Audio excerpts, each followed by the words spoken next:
yëkkati jibi envoyé naa la lettre bu fekkee rek mën nga ko daal di projeté bu ko defee ñu daal di koy liiral ñi nga xam ne ñoo di mbokk internet yi ci ay en tout cas explication jëmale ci action yi nga xam ne moom mu ngi ko daal di def moom maître Bamba Cissé mu ni objet recensement des occupations anarchiques sur la voie publique. J'ai constaté, pour le regretter, une prolifération des occupations anarchiques de la voie publique et des alentours des lieux de commerce, installations précaires, commerce de toutes sortes, stationnement irrégulier, etc. au niveau de la capitale et dans certains centres urbains. Pour préserver l'ordre public et renforcer la sécurité routière, des mesures hardies doivent être prises et appliquées avec rigueur. En conséquence, je vous demande en rapport avec les collectivités territoriales et les services concernés de procéder au recensement exhaustif des occupations anarchiques constatées sur la voie publique et aux alentours des lieux de commerce, conformément au canevas joint en annexe au plus tard le jeudi 25 septembre 2025. Vous devrez également, en rapport avec les forces de défense et de sécurité et les acteurs concernés, travailler sur des plans d'action régionaux des opérations à mener avec un calendrier détaillé afin de mettre un terme à ces installations et assainir les villes de notre pays. J'attache du prix à l'exécution correcte et diligente de la présente. Donc loolu mu doon lettre bi nga xam ni maître Bamba Cissé daal dina ko xamle muy lettre circulaire boo xam ni moom la ñu daal di jot mu mel ni rek moom ministre de l'intérieur mu ngi daal di jëm ci li nga xam ni moo di nan la ñuy def ba gën a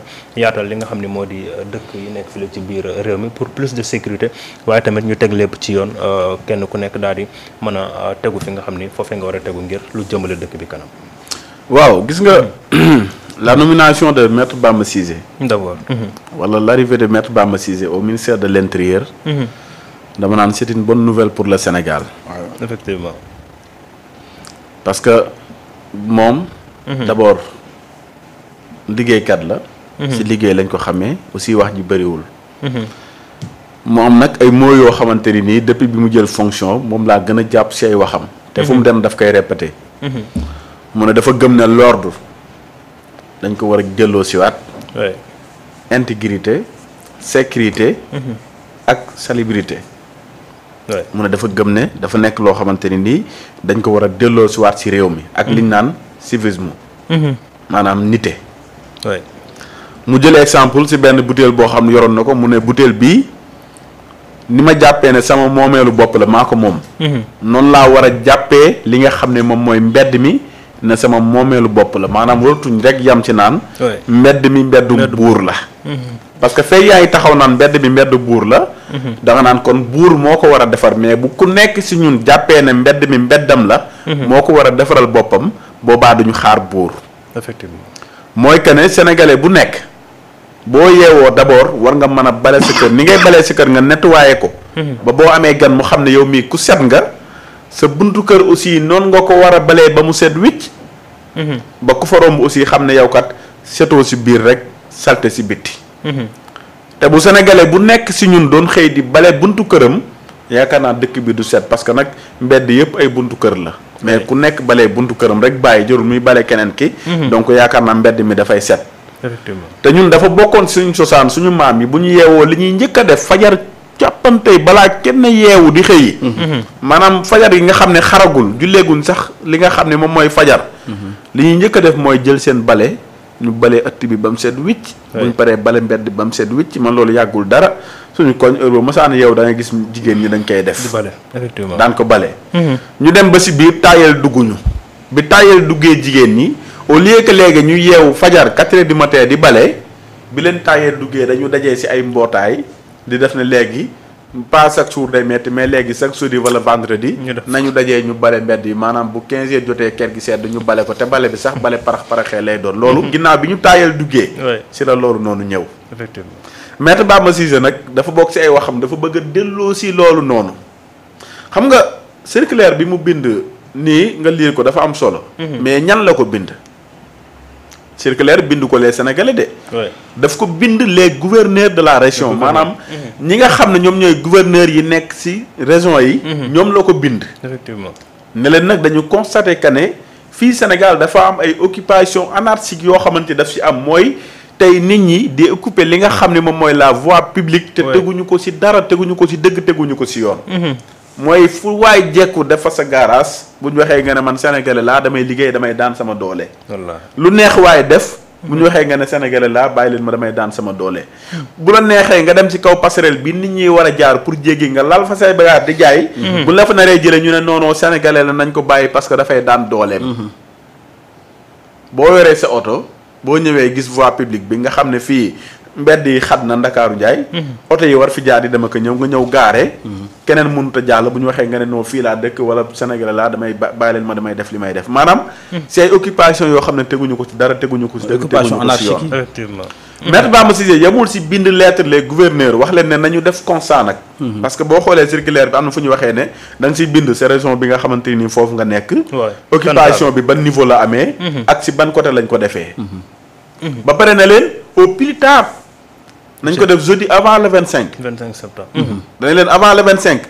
bépp gouverneur boo xamante ni yaa ngi si Sénégal si 14 régions yëpp. na nga def li nga xam ne moom mooy si ay recensement ànd seeg force de défense et de sécurité yi fépp foo xam ne occupation anarchique am na fa. na nga def recensement bi si lettre bi ba pare delloo ñu ko avant jeudi le 25. na nga ko bind nga parce que tamit affaire yi sa waay amul neexalaate ah. parce que l'ordre lañ wax l'ordre public. l'ordre nag boo ko bëggee indiwaat fii si réew mi. tubaab yi ëpp ñu ful la. faut taper sur gënuñ ñoo set. ëpp ñu fayda gënuñ ñoo respecté li nga xam ne moom mooy seen ay lois et des règlements. mais li tax ñu respecté ko ba tey ñun ñu jàpp ne sax tubaab yi ñoo ñu gën a respecté loi wala ñoo ñu gën a set. parce que dafa am ay sanctions yu métti yoo xamante ni nii bu nit defee lu dul yoon day tegu sa kaw. effectivement tey boo demee France wala feneen boo yoree sa oto daw yenn xel yoo xam ne waroo ko daw wala nga brûler feu rouge mën nañ la bañ a jàpp mais da ngay toog sa kër rek ñu fëgg la. indil la kayit bi wane li lii yaa ko def. absolument léegi nag. sanction boobu nga xam ne yow fépp foo nekk si biir dëkk bi lépp looy def nga xalaat ne man mii am na ñu may gis. soit ay caméra ñu ngi may jël wala ay satellite ñu ngi may filmer te bu ma ko defee dinañ ma dagg sama xaalis. loolu mooy tax force da ngay respecter li nga xam ne moom mooy loi et de règlement yi nga xamante ni nii moom moo nekk si dëkk bi. effectivement.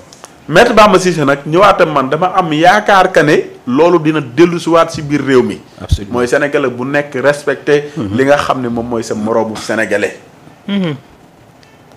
xam nga li am Colobane mas li am Colobane gars yi waxuñu lépp de mas ngaa dem si site boobu noonu terrain bi mooy tey déguerpissement bi am Colobane. non mosoo fa dugg. déedéet. xam nga aussi damay remercier honorable député Ousmane Fall. bi nga xam ne député Pastef la nekk Dakar man ak moom dañ ciy waxtaan keroog rek bi ñu dajee assemblée nationale. mu def si liggéey bu am solo nag. parce que dafa wàcc en tant que député dem ci site boobu noonu ànd ak ay journalistes ñu filmer li nga xam ne moom moo fa xew mu def fa discours. bi mu fa jugee mu dem au niveau de ministère de l'intérieur. bi mu fa jugee aussi wër tous les commissariats yi nga xamante ni ñoo nekk fii ci réew mi commissariat yëpp la dem wax ak ñoom li nga xamante ni moom moo xew ci site boobu noonu. def ci liggéey bu am solo maanaam moom ñu waxtaan ci nga xam ne kii da ngay sentir ne moom dafa am lu ko metti ci xar kanam bi nga xamante ni nii moom la Colobane amee ci terrain boobu nga xamante ni occupé woon nañ ko. wax dëgg yàlla ma ko ci félicité di wax ne waa Dakar nañu am fierté. ci Ousmane Fall honorable député. ci acte bi nga xamante ni def na ko parce que c'est grâce à moom. tey li fa nekkoon tey ñu dindi ko fa. c'est important. mais gis nga ci biir terrain bi moo tax ñun Sénégal toujours dañuy dund ci danger. oui. am na yoo xamante ne nii kenn mënu ko wax ci kaw. mais gis nga boo duggee ci biir amoon na ay façon dëkkuwaay gis nga rek du question que ay bases yi ñuy def rek ñëw dëkk xam nga ay Nigériens ay ñoo xam ne yalwaankat ñoom ñoo fa dëkkoon. agression bi mel ni tulleeg màlle parfois nit agressé foofu ci koñ bi dañuy daw tëb dugg ci terrain boobu rëcc nañ. parce que foofu amul kenn ku fa ñemee dugg guddi. sinon dinañ jël sa bakkan. mais amoon na façon ay dëkkuwaay yoo xamante ni nii am na ñoo xam ne ñoom nee nañ ci Casamance lañ ko daan gis mooy façon souterrain maanaam gas. ba mu xóot ñu def fa sans souterrain di dëkk ci biir. mais maas loolu lu ne mën na faa am. terroriste bi ñuy wax sax mën na faa am. lu ne mën na fa am lu ne. lu nekk fa mën a xew maanaam dafa nekk benn danger public boo xam ne ñun ñi ngi ko doon dund di ko bayal jàpp ne affaire ñi yelwaan ñoo fa dëkk fekk ne am na leneen lu nekk ci suuf loo xamante ni mi ngi ko doon xew. absolument. te état mosu see bàyyi xel ba pare nag mu nekk au cœur de la ville. ah oui au cœur de Dakar. à quelques kilomètres de palais de la République parce que Colobane ak palais je pense que à peu près 2 ou 3 kilomètres mënul sax 3 kilomètres. mënul 3 kilomètres. ah dana war de. à palais de Dakar. xam nga mais moo tax. c'est très grave moo tax Maître Bamba Cissé ñi ngi koy félicité. ci acte bi nga xamante ni am na courage def ko. ba pare tamit gis nga ñooñu noonu bu ñu leen génnee bu mu yem rek si ñëw déguerpissement. après mu jàll. donc gars yi dañuy toog benn 1 mois defuñu fa dara après ñu ñëwaat. parce que terrain boobu aussi bu ñu nañu fàtte ne SN HLM moom moo ko moom. tey pour man SN HLM bu fekkee ne defu fa dara. buñ ko aménagé ba pare na jël sécurité wala mu def ko sax mais mu rafetal ko bàyyi noonu terrain bi mais les populations de Colobane mën nañ di fa football. espace vert tey bu ñu fa nekkee di fa def seen ay def ko terrain de football mais boobaa bu amee tey kenn du fa mën a dëkk te boobaa agression bi dina wàññeeku. effectivement moo tax bu ñu ko aménagé après bàyyi ko noonu mais na am suivi. boo xam ne moom lañ ci war a def. parce que tey jii même ña fa nekkoon muy ñi nga xamante ay Nigériens dañu jugee Niger c'est parce que dañu jugee ñëw di yalwaan. mais même Bamba Cissé léegi mi ngi koy wax. ba xam nga ne si suñu loi ñun yu Sénégal. yalwaan si place publique. infraction la. absolument nga nekk ci place publique di yalwaan. infraction la boo xamante ni yoon daf ko tere. xam nga maslaa bi rek réew moo xamante ni. maanaam mais Sénégal. réewu maslaa la maslaa boobu ñuy maslaa nag. dafa dem ba ñu jël droit tege ko nële. absolument moo tax ñuy jàpp nit si lu garaaw lu doy waar. ay nit sañ a taxaw ne nañ ko libéré. xam nga foofu. bu fekkee pare mën naa jël. waaw xam nga. man dama jàpp ne. réew dañ koy organiser. boo demee gis Chine. chinois yi. ñun liñ doon dund.